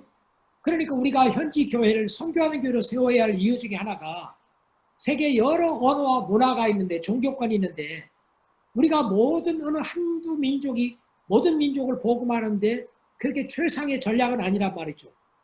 물론 노력을 해야 할 말. 그래서 모든 민족교회가 선교하는 운동에 참여할 때 언어와 문화가 비슷한 다른 민족들을 효과적으로 복음할 수 있다는 겁니다. 그 다음에 이 시대는 지구촌 한쪽에서 다른 쪽으로 한 선교가 아니라 모든 곳에서 모든 곳으로 가는 시대, 선교 시대. From everywhere to everywhere. 그렇기 때문에 우리가 모든 나라로 일방적으로 선교사를 보내기만 할 게 아니라 그 일을 함과 동시에 현지 교회들을 세워서 그들이 또 다른 나라의 복음을 전하도록 선교하도록 하는 일이 필요하다는 말씀이죠. 자, 말씀을 마치겠습니다. 선교사 자신이 현지 우리가 섬기고 있는 현지 교회를 선교교회로 세우기 위하여 어떻게 하느냐 그러면 성경적인 관점, 선교학적 관점, 역사적 관점, 상황적 관점을 살펴봤는데 우리 선교사 자신이 영적 재생산과 사명계승이 세계 복음화의 해답임을 믿어야 합니다. 이런 의식을 가져야 돼요. 선교지 교회가 선교교회가 되고 현지에 선교회가 생기기 위하여 기도해야 합니다. 지금 우리 기도는 할 수 있잖아요. 우리가 이 믿음 갖는 것 지금 팬데믹, 코비드-19 팬데믹 이 시기에 지금 뉴 노멀 선교 시대에 우리가 지금 할 수 있는 역할이 뭐겠어요? 우리 자신이 이런 세미나를 통해서라든지 이런 말씀을 다시 한번 제가 여러분과 나눈 내용들을 한번 리뷰하면서 영적 재생산과 사명 계승이 세계 복음화의 답이라는 걸 믿어야 한다는 말씀이죠. 아브라함 혼자 사역하다가 중단했으면 어떻게 되겠어요? 이삭, 야곱, 요셉, 모세, 족장들, 사도들, 선지자들, 사명 계승이 계속 이루어졌죠. 우리가 한국교회가 열심히 아무리 선교한들, 서양교회가 아무리 선교한들, 제3세계 교회가 선교한 교회가 되지 않으면 세계 복음화가 요연하다는 말씀이죠. 그 다음에 지금부터 우리가 현지 교회가 선교하는 교회가 되도록 또 선교회가 생기도록 위하여 기도하는 일을 해야 한단 말이죠. 그 다음에 선교지 교회로 하여금 선교하는 교회가 되도록 초기부터 설교와 가르침으로 끊임없이 도전을 줘야 합니다. 지금도 카톡이라든지 워츠앱이라든지 아니면 페이스북이라든지 이런 그 인터넷 이메일이라든지 이걸 통해서 현지 교회를 적어도 내 영향 아래에 있는 내 영향권에 있는 현지인이 있잖아요. 그들을 자꾸 선교 도전을 하고 그들에게 설교할 기회가 줘도 자꾸 선교적인 설교를 하고 선교 도전을 초기부터 해야 한단 말이죠. SIM 선교사들이 나이지에서 그랬고 미국 국장로교 선교사들이 한국에서 그랬습니다. 그래서 나이지리아 교회를 한국 교회를 선교한 교회를 세웠어요. 선교에 헌신된 학생들 중에 몇 명을 뽑아서 타무라권 선교에 대한 훈련을 받도록 합니다. 그런데 이것 우리가 지금 인터넷이라든지 만나서 하면 더 좋지만 할 수 있어요. 아니면 뭐 마스크 쓰고 좀 떨어져 가지고 이렇게 몇 명 모아가지고 할 수 있고, 선교에 헌신된 학생들 중에 몇 명을 뽑아서 타무라권 선교 훈련을 받도록 하고, 그 다음에 타무라권 선교 훈련을 받은 이들을 중심으로 타무라권 훈련 선교센터를 조동진 목사님이 이스트웨 센터를 세웠잖아요. 지금 1973년부터 1999년까지 하셨고, 그게 중단됐다가 2004년부터 제게 맡기셔서 제가 지금 이 사역을 감당하고 있는데, 한국교회에 500여 명의 하용조 목사님, 정필도 목사님, 홍정길 목사님, 박종근 목사님, 이철 목사님, 이영희 목사님, 김달수 목사님 포함해가지고 여의도 순복교회 조영기 목사님, 장모님, 최자실 목사님 포함해가지고 500여 명의 목회자들이 선교훈련을 받았습니다. 그래서 하용조 목사님도 내가 이스트웨 센터에서 이 선교 도전을 받고 선교 사역을 시작했다고 그랬어요. 당시 이스트웨 센터는 제3세기에 세워진 첫 번째 선교사 훈련센터였는데, 풀러, 트리니티, 에스베리, 휘튼, 무디, 달라스, 휘튼, 튜빙겐 할 것 없이 세계적인 학자들이 다 와가지고 여기 와서 강의를 했고, 지금 세계에 나가서 선교 사역을 하는 우리 한인 시니어 선교사도 있잖아요.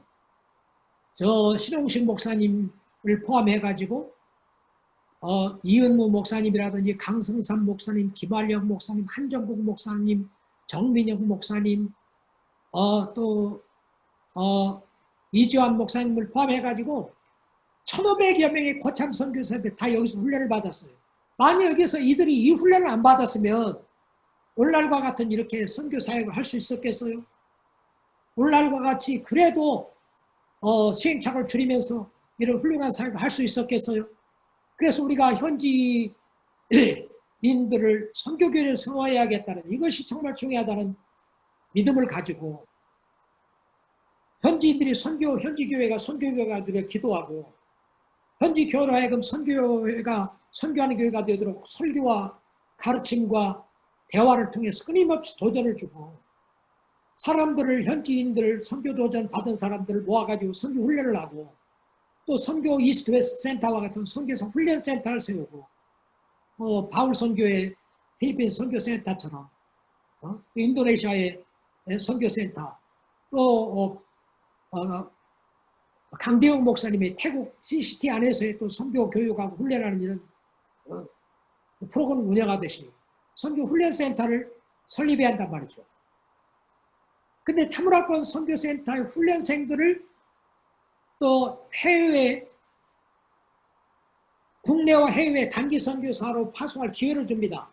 해외 파송하는 건 여러 가지 참 더 힘든 일이 따를 수 있어요. 그렇지만 우선 현지 교회들이 우리나라와 달리 현지에 여러 민족이 있잖아요. 물론 우리나라에도 여러 나라의 사람들이 와 있죠. 여러 민족들이 와 있죠. 그러니까 외국에 나가는 건 힘들지 모르지만 지금 우리 그야말로 코비드-19 팬데믹 상황 가운데에서 그야말로 움츠려 있고 두려움에 떨고 있는 사람들 그렇게 있게 하지 말고 사명감을 부어줘야 한단 말이죠. 사명감을 갖게 될 때 그들은 용기를 얻게 되고 믿음이 성장하게 되고 그야말로 참 활발하게 다이내믹하게 일할 수 있거든요. 근데 우선은 우리 중에 와 있는 다른 나라 사람들에게 복음을 전하게끔 하란 말이죠. 우리나라에 있는 다른 소수 민족의 복음을 전하게 하고, 그 다음에는 해외 장기 선교사로 나가기 전에 우선 단기 선교사로 나가게끔 기회를 준단 말이죠. 이런 일들은 우리가 이런 일에 좀 투자를 해도 괜찮아요. 이런 일을 격려하고 헌금을 해줘도 괜찮고, 현지에 있는 우리 선교사들과 연결해가지고 이분을 좀 받아가지고 그들이 단기로 한 주간 혹은 한 달 혹은 몇 달 동안 일할 수 있도록 기회를 주도록 협조를 구해가지고 이렇게 도울 수 있단 말씀이죠. 그 다음에 현지 교회가 선교회를 조직하도록 하되 조직 또한 현지 교회가 주도하고 리드할 수 있도록 해야 돼요. 현지인이 맡아야지 선교사가 그걸 맡아가지고 하면 현지인도 열중시하고 선교사 사역이라고 생각합니다. 현지인들을 세우는 것이 너무 중요해요. 그 다음에 선교 대회를 개최하고 후원을 작정해요. 나는 지금 세계 선교 전략 연구소에서 이런 기발한 생각을 가지고 이렇게 여러분들을 초청해서 저 같은 사람을 초청해 가지고 지금 수많은 분들이 그야말로 보통 때는 생각을 못했던 선교대회를 열어도 참석 다 못하잖아요. 제한 때문에 시간적인 공간적인 또 경비적인 것 때문에. 그래서 세계 선교 전략 연구소에서 이런 여러 선교사들 카톡을 통해서 여러분들을 초청해 가지고 이렇게 줌을 통해서 이렇게 참 이런 세미나를 개최하고 너무 좋잖아요. 근데 이런 선교대회를 개최할 수 있단 말이죠. 앞으로 선교대회도 돈 많이 드는 선교대회가 아니라 또 참 여러 가지 이유로 참석이 한 인원수가 저조하는 이런 선교대회가 아니라 누구든지 어디서든지 참여할 수 있도록 이런 선교대회를 이렇게 참 유노멀 시대에는 이런 줌을 통해서 개최를 해가지고 그들이 후원을 작정하게 하고 아까 필리핀 자매 그 찬양을 들었잖아요. 그분이 현장에 와가지고 부르는 게 아닌 줄 알아요. 그러니까 수많은 사람을 초청해가지고 이렇게 선교대회를 하게 되면 엄청난 도전을 할 수 있고 선교운동을 일으킬 수 있단 말씀이죠. 제가 얼마 전에 지킴이라고 북미주 카나다와 미국에 있는 CCC 젊은이들 중심의 선교대회가 열리는데 제가 뉴욕에 어느 한 변두리에 있는 도시에 거기 가서 참석을 했어요. 근데 그때 한 4, 5천 명이 참석을 했습니다. 그런데 밤 시간인데 와이오미의 총재인 로니 커닝햄이 설교를 하더라고.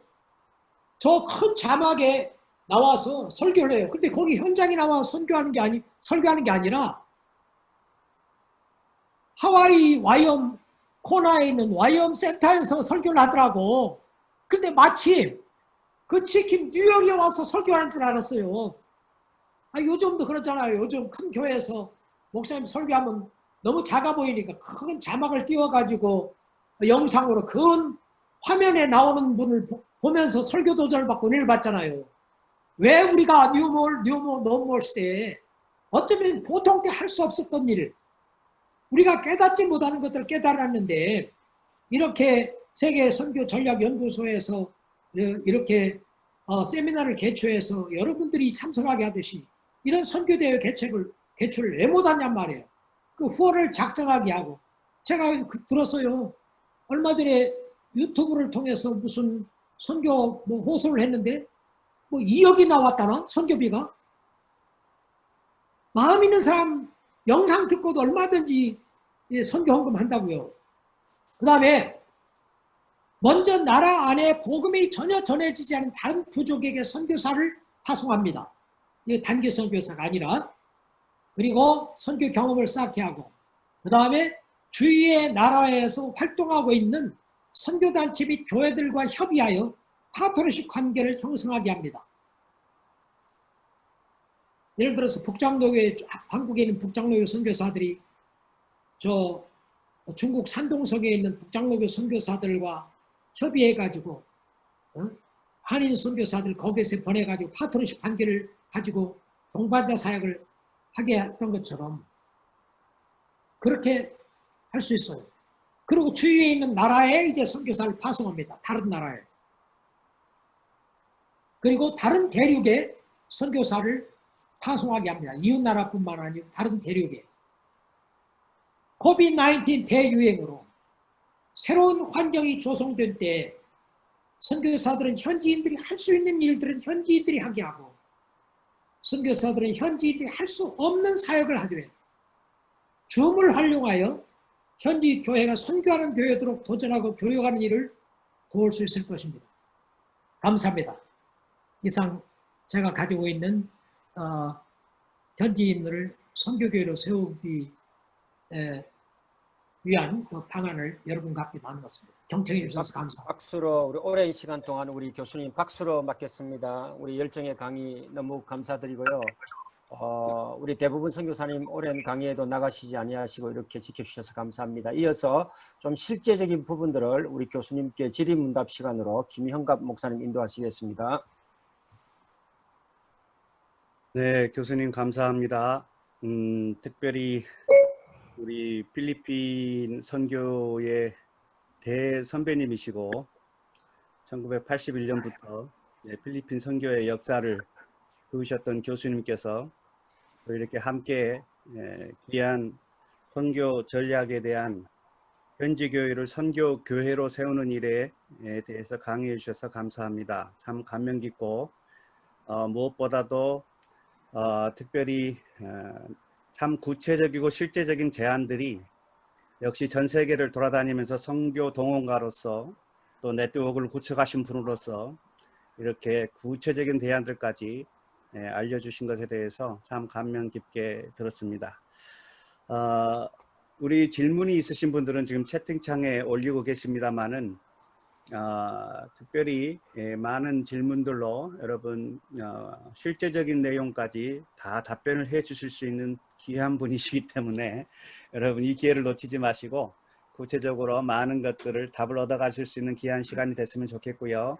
특별히 질문은 3분을 넘지 않도록 여러분 그렇게 해 주시면 좋겠습니다. 교수님께서 이렇게 성경적인 관점에서 아브라함부터 시작해서 예수님, 바울, 그리고 빌립보 교회 많은 것들을 또 말씀해 주셨고 또 역사적으로 알렉산더 로더스나 존 모트나 이제 선교 대상이 아니라 선교의 자원으로 활용하라는 귀한 도전의 말씀들 참 감사했고 이 상황적 관점에서 구체적인 내용들까지 저희에게 알려주셨습니다. 여러분 질문이 지금 올라온 질문이 두 분이 올라와 있는데 거의 동일한 질문인데 우리 필리핀의 백이창 선교사님께서 우리가 지금 질문 올라오신 분이 많지 않기 때문에 질문을 해주시면 될 것 같습니다. 백이창 선교사님 음소거 해제시켜 주시고 직접 질문해 주시면 되겠습니다. 네, 목사님 정말 깊은 강의 내용 그리고 굉장히 저희에게 실천적 행동을 할 수 있는 도전을 주신 것에 너무 감사드립니다.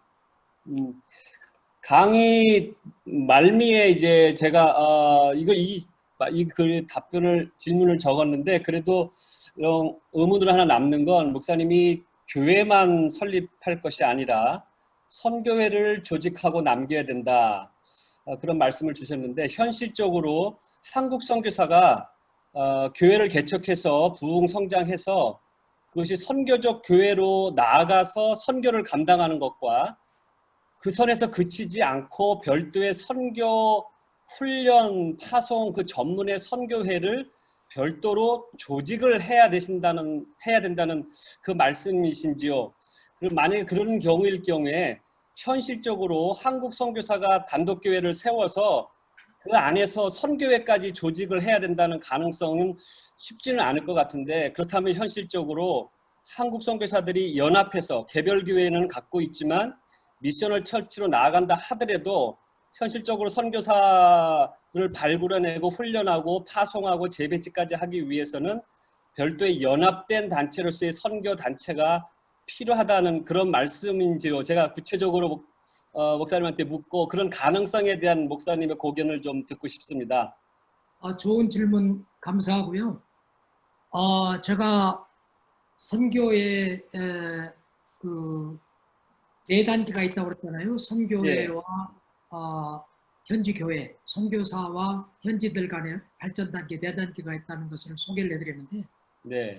오늘날 그 선교지가 다양하잖아요. 어떤 지역은 미전도 종족, 그야말로 개척지고 어떤 데는 교회 내 있지만 조금 어리고 네. 어떤 데는 상당히 우리와 비슷한 선교사 파송하는 교회와 비슷한 영적 수준의 교회인데 서로 다른 은사가 있으니까 동반자 사역을 하고 어떤 데는 어쩌면 선교사가 나가서 일하는 그 선교사를 보내는 나라 사람 교회보다 현지 교회가 더 성숙한 교회가 있을 수 있어요. 네. 그러나 현지 교회가 없는 이런 은사와 어떤 장점들이 이쪽에 있기 때문에 기여할 수 있기 때문에 보낼 수 있단 말씀이죠. 네. 그러니까 우리가 현지에 가서 복음을 전하고 결신자가 생명이 가르치고 교회가 훈련하고 교회를 세우고 그 교회를 세워서 이렇게 그 단계를 거쳐서 선교회를 세운 동참자 단계 세운 일도 해야겠지만 네. 오래 시간이 있다면 그렇지 않을지라도 내가 거기에 가서 복음을 전하고 교회에 개척한 사역을 안 할지라도 우리는 전부 은사가 다르잖아요. 네. 나 혼자 세계복음화 사명을 감당하는 게 아니라 땅 위에 있는 교회에게 주셨거든요. 교회는 여러 은사가 있거든요. 그러니까 나에게는 교회 개척하고 가르치고 신학교하고 그런 훈련 은사는 없고 그런 걸 하지 못하지만 또 현재 그런 걸 하는 사람이 있으니까 나는 이 선교 사명을 깨닫고 내가 있는 나라에 혹은 아니면 어느 나라에 가서 그 나라 교회가 선교하는 교회가 되도록 그 일을 돕고 싶다. 그거 사역만 할 수 있죠. 아, 다 안 해도 그 네. 사역만 할 수 있고 물론 거기에는 기도와 우리가 믿음과 기도와 여러 가지가 있어야지만 그러나 아까 제가 마지막 결론을 맺으면서 말씀드린 그 단계가 있어야지만 그러나 우리가 그 사역을 집중적으로 할 수 있어요. 네. 우리가 모든 사역을 꼭 다 할 필요가 없습니다. 답이 되는지 네. 모르겠네요. 감사합니다, 교수님. 예. 네, 감사합니다. 김용기 목사님, 이에 대해서 조금 더 보충 질문을 하시겠습니까? 답이 됐습니다. 예, 안녕하십니까. 필리핀의 김영기 선교사입니다. 목사님 강의 잘 들었습니다. 그 선교하는 교회를 세워야 한다는 것에 대해서 큰 도전이 되고 감명이 되어졌습니다.